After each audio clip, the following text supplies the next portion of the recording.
Hi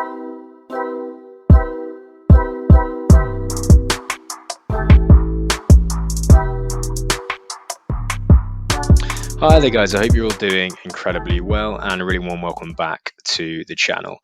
Just wanted to do a quick video as news is starting to simmer that Harry Kane is expected to tell the Spurs board that he intends to leave this summer if Spurs fail to make the Champions League, which seems incredibly unlikely. We're a pretty piss poor side at the moment. It's been a really bizarre season, but it doesn't look like we're going anywhere. For me, as a Spurs fan, it does feel like the right time for both player and club for that to happen, to be honest. And yeah, just wanted to share my thoughts on why that is, to be honest. I think Kane, world class though he is, and it would be devastated to see him playing elsewhere. I think he's almost a figurehead for what is sadly a finished era at Tottenham now, which probably ended in the Champions League final in Madrid 18, 19 months ago.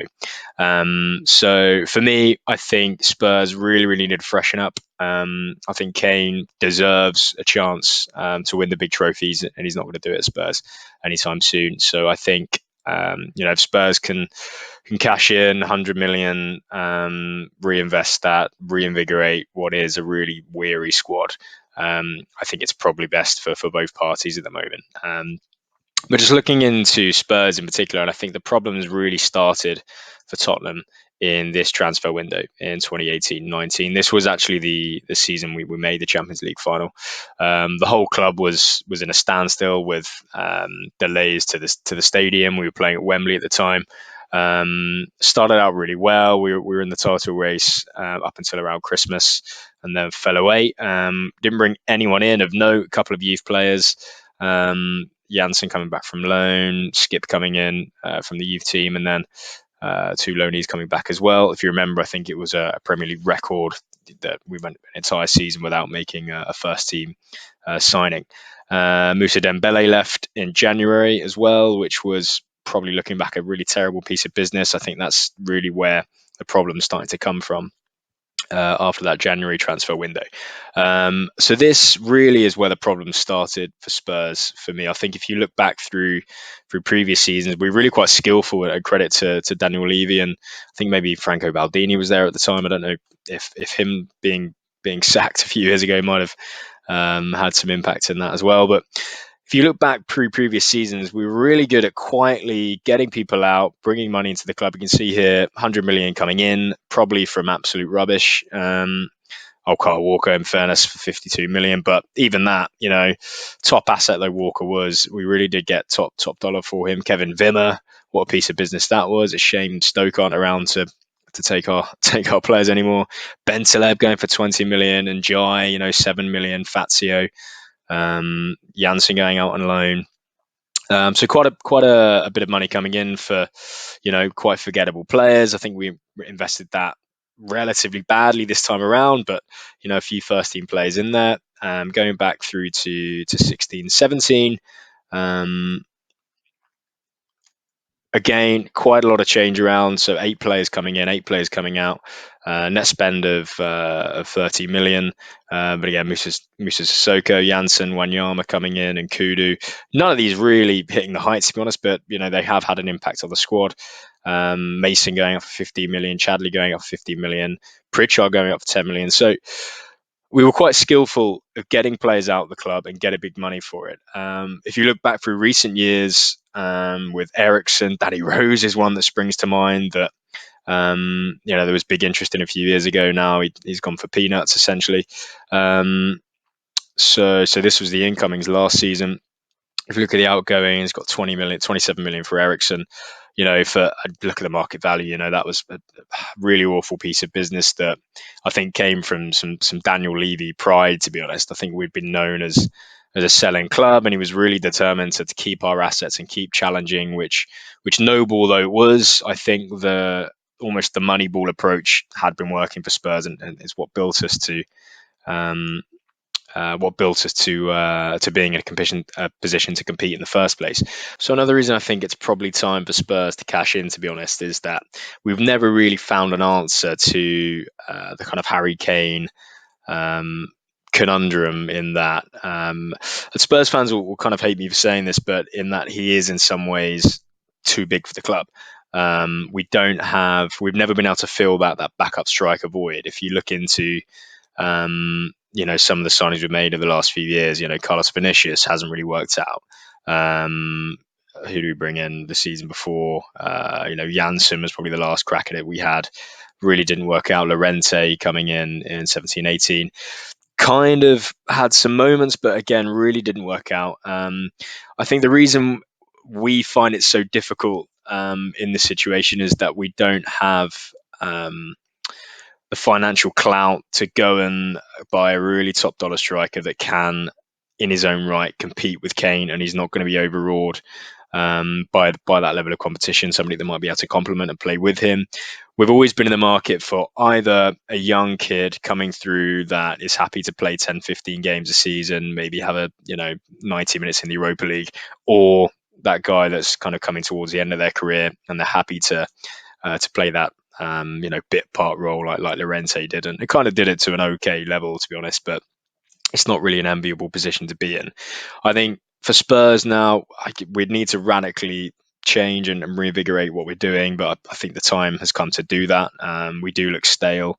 Whether Jose is the man to do that is another debate for sure. But we need new investment. We need a new identity essentially. And I think Kane opening the door to give us the space essentially to breathe and start again. So that's why I think it would probably be a good move for him.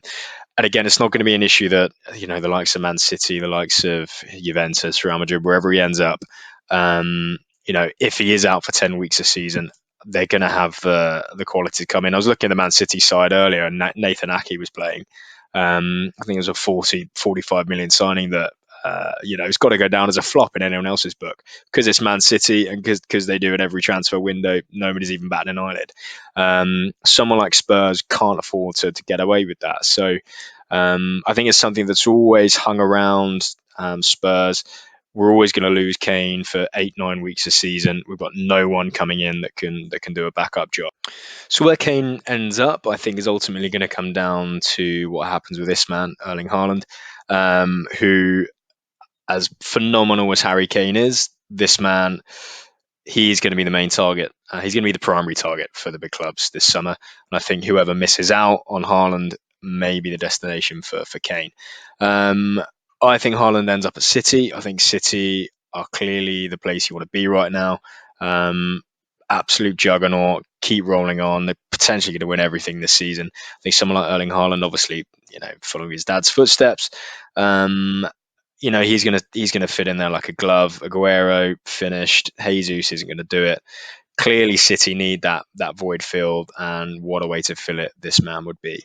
So I think obviously, United, City, maybe even Chelsea, they're rumored to be competing with him. I don't know what money's around elsewhere in Europe. To be honest, I'll be surprised if Madrid, Barcelona have got anything really to spend on these top premium signings this summer. Maybe Juventus, PSG could enter the market, but for me, Haaland, the top asset available this summer. City, the top destination. The money's there. That's what's going to happen for me. That feels like the logical step, which then brings Kane into the fray for all those missing out. I think most likely, to be honest, is Man United. I think he fits the profile. I mean, United have got pedigree here in terms of they've got previous in that they're not afraid to pay top dollar for aging assets, for players that do have injury concerns. Look, obviously Cavani's come in this season on a free, admittedly, but yeah, they're not afraid to go after the senior end. Obviously Ibrahimovic as well the season before. So I think that probably fits for me. I think they've got the money. I think they'd be willing to pay the money. I think Kane would be up for that transfer as well. I think, Kane's got a young family. I don't think he's going to want to be going over to Paris. Imagine Kane in Paris. He'd be well out of his depth. So I don't see any Pochettino reunion coming up there. So for me, it's Haaland to City. It's Kane to United. So yeah, sadly, I think it's time up for Harry Kane and Spurs this summer. But I mean, from my perspective, he's been absolutely phenomenal for the club on and off the pitch. I don't really understand some of the abuse he gets actually from Spurs or from England fans really on social media. Obviously, I'm incredibly biased, but I think he's been a class act, to be honest. Pretty scandal free. So yeah, I'd absolutely be leaving with my blessing, and would wish him the absolute best moving forward. I think Man United seems the most logical destination for me, which would be the most painful as well, to be honest, to see Kane playing for United. But yeah, I'd be wishing him well. And on balance, I do think it's time that Spurs probably do cash in and look to start a fresh era for the club.